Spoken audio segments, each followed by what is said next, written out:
आपको एक और नई चीज़ दिखाता हूँ, ज़रा गौर से देखिएगा।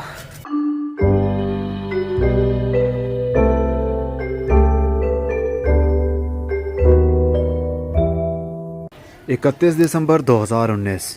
अस्सलाम वालेकुम मेरे दोस्तों, सज्जनों और बेलियों। मैं हूँ इजहार अहमद और वेलकम करता हूँ आपको किचन गार्डनिंग चैनल पर। हमने 19 दिसंबर को गुलाब की कलमें लगाई थी। हमने 23 कलमें लगाई थी और उनका क्या रिज़ल्ट चल रहा है आपके साथ शेयर करने हाजिर हुआ हूँ। और उसके कुछ दिन बाद ही मैंने और भी गुलाब की कलमें लगाई जो कि ऑरेंज कलर का फूल लगता है उसको। वो भी देसी रोज़ ही कहलाएगा, क्योंकि जो कलम से हम पौधा उगा लेते हैं और वो हमारे क्लाइमेट के हिसाब से ग्रोथ करने लग जाए तो समझ लीजिए वो फिर देसी बन जाता है। वो जब पौधा बड़ा हो जाता है तो उसकी हम कलमें लगा लगा कर बहुत सारे पौधे भी बना लेते हैं। इसका मतलब वो हमारे यहाँ का नेटिव बन चुका है, मतलब वो हमारे माहौल के हिसाब से डल चुका है। लेकिन जो इंग्लिश गुलाब होते हैं उनको जो ग्राफ्टेड एरिया के ऊपर जिस पौधे को फूल लगे होते हैं पीले रंग के, मेहरून कलर के, अगर हम उनकी कलमें लगाते हैं तो शूटिंग तो शुरू हो जाती है। कुछ दिनों के बाद में ऐसा लगता है जिस तरह उनके पत्ते भी ग्रोथ में आ गए हैं, लेकिन कुछ ही हफ्तों के बाद में वो पत्ते मुरझाने लगते हैं और उसके बाद में वो पूरी कलम सूख जाती है, क्योंकि उसको हम प्रॉपर तरीके से टेम्परेचर दे नहीं पाते और ना ही नमी दे पाते हैं। तो जो हमारे क्लाइमेट के हिसाब से हिल जाए पौधा, समझ लीजिए वो हमारे यहाँ का ही बन जाएगा। और चलिए अब रिज़ल्ट की बात करते हैं। ये देखिए, एक कली मैंने इसकी उतारी ही नहीं थी तो इसके पत्ते भी नहीं मुरझाए और मोस्टली कटिंग्स के सारे पत्ते पहले पीले हुए और उसके बाद में गिर गए, जो कि बिल्कुल नॉर्मल सी बात है, क्योंकि कलम के साथ कोई भी रूट नहीं होती, इसलिए पत्ते पहले गिर जाते हैं जो भी हों। तो कुछ कटिंग्स के साथ में हमने पत्ते छोड़े ही नहीं थे। पत्ते रहने भी दें तो भी ठीक है, ना भी रहने दें तो भी ठीक है, क्योंकि मौसम ही ऐसा होता है, ये दिसंबर का महीना कलम की ग्रोथ के लिए, कि पत्ते हों या ना हो, नोड एरिया से, जैसा कि ये देख सकते हैं यहाँ से बडिंग इनकी शुरू हो चुकी है। मैं इसको हाथ नहीं लगाना चाहता, क्योंकि जब हम कलम लगा देते हैं और अगर हम उसको रोज़ रोज़ उसकी जगह को चेंज करते रहें या पानी का ऊपर से शावर करते रहेंगे तो फिर वो कटिंग अपनी जगह पर टिक नहीं पाएगी और हिलती रहेगी, जिसकी वजह से वहाँ से रूटिंग शुरू नहीं हो पाएगी और आपकी ब्रांच काली हो जाएगी नीचे से और उसके बाद में वो सूख जाएगी। तो कुछ कटिंग्स, आई थिंक 12 से 13 कटिंग्स मैंने लगाई थी इस तरह के गुलाब की, जो कि ये ऑरेंज कलर के इसको फूल लगते हैं गुलाब के, लेकिन बहुत ज़्यादा फूल नहीं लगते हैं, लेकिन फूल लगते हैं, मैंने देखा है। लेकिन जो अपने घर की कलमें लगाई थी मैंने, इसको तो आपने देखा हुआ है, छोटे से पौधे को ही कितनी सारी फ्लावरिंग होती ही रहती है 12 महीने। कटिंग ग्रो करने का मज़ा मुझे इस बार ही आया है, क्योंकि मेरे पास बहुत बड़ा ये पॉली हाउस है और जितना बड़ा पॉली हाउस होगा उतनी ज़्यादा ह्यूमिडिटी इंक्रीज़ रहेगी और फंगस जल्दी एक्टिव नहीं होगा। अगर हम एक गमले के ऊपर ही प्लास्टिक का पॉलीथीन से उसको कवर कर देते हैं तो ह्यूमिडिटी ज़्यादा इंक्रीज़ हो जाती है और फंगस लग जाता है। और अगर बहुत ज़्यादा बड़ी स्पेस में हम ह्यूमिडिटी इंक्रीज़ करते हैं तो जल्दी फंगस एक्टिव नहीं होता, क्योंकि जब भी नमी बनेगी वो हमेशा ऊपर वाली साइड पर हीट मिलने की वजह से उड़ जाती है और ऊपर से प्लास्टिक लगा हुआ है तो पानी इसके साथ में रुक जाएगा, तो फंगस नीचे वाली साइड पर बहुत ही आराम से एक्टिव होगा। और छोटे छोटे सुराख तो रहते ही हैं, जैसा कि ये दरवाज़ा हो गया और वहाँ पर भी दरवाज़ा है, एक इस साइड पर भी दरवाज़ा है। जैसे ही ह्यूमिडिटी ज़्यादा इंक्रीज़ होती है तो मैं दरवाजे दोनों साइडों पर खोल देता हूँ, तो क्रॉसिंग होने की वजह से फ्रेश एयर अंदर आ जाती है। ये देखिए 91% इसके अंदर ह्यूमिडिटी है और 9 सेंटीग्रेड इसका टेम्परेचर है यहाँ पॉली हाउस का, और बाहर वाली साइड का टेम्परेचर इस वक्त 6 सेंटीग्रेड है। इस बार लाहौर में बहुत ज़्यादा सर्दी पड़ी है, आई थिंक 30 साल का, पिछले 30 साल का रिकॉर्ड उसने इस बार तोड़ दिया। बहुत सारा नुकसान भी हो रहा है, लेकिन गुलाब की कलमें और हार्डवुड कटिंग लगाने के लिए जो भी कलमें हम लगा रहे हैं उसका हमें ज़्यादा बेनिफिट मिलेगा। लेकिन सब्ज़ी वाले पौधों के लिए बहुत ही जानलेवा ये ठंड पड़ रही है।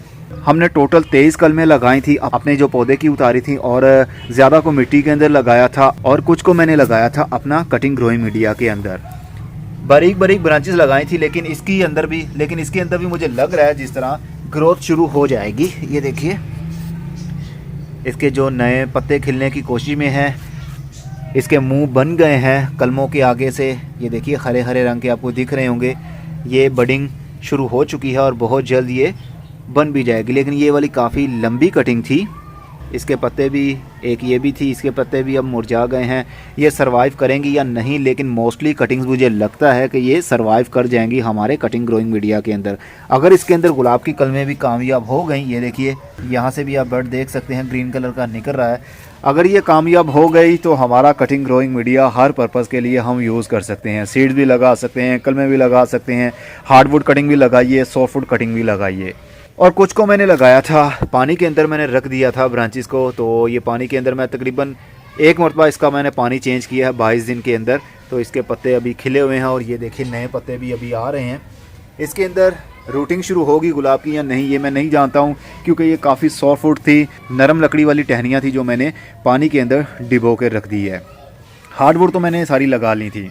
और कुछ ऑरेंज कलर के फूल वाली कटिंग मैंने, ये देखिए यहाँ पर भी रख दी हैं। ये ग्रीन ग्रीन एरिया दिख रहा है आपको, यहाँ से जैसे शूटिंग शुरू होगी।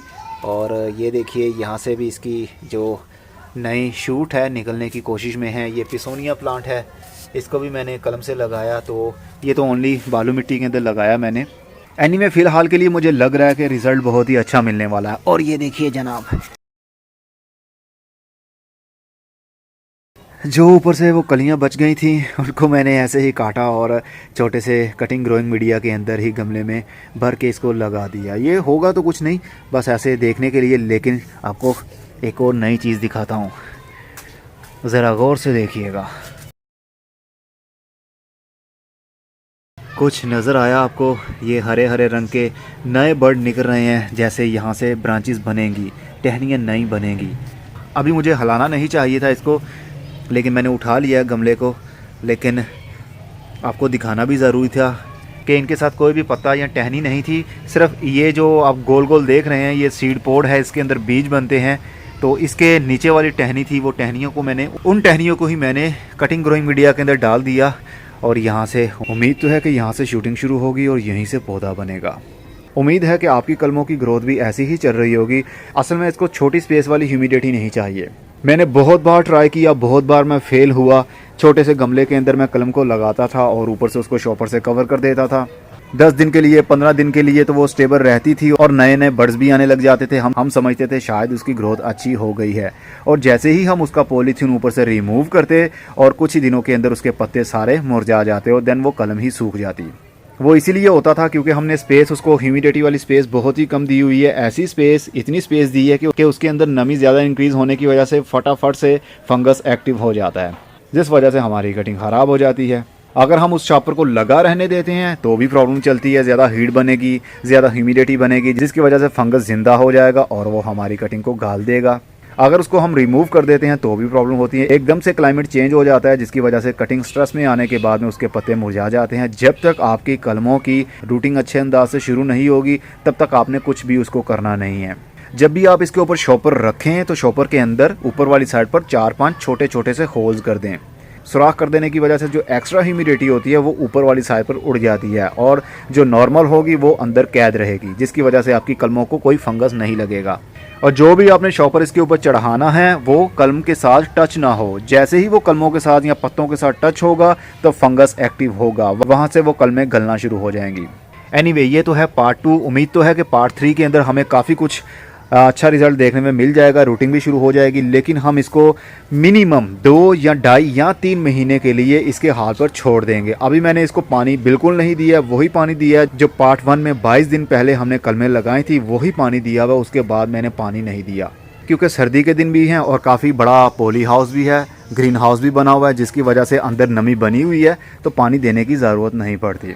अगर मैं ऊपर से पानी का शावर करता हूँ तो काफ़ी प्रॉब्लम हो सकती है।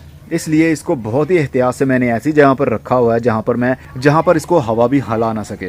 तो अच्छा रिज़ल्ट है। अब मिलेंगे पार्ट 3 में अच्छे रिज़ल्ट के साथ। अब मैं आपको कलमों की करीब से हालत दिखा देता हूँ, उसके बाद वीडियो ख़त्म हो जाएगी।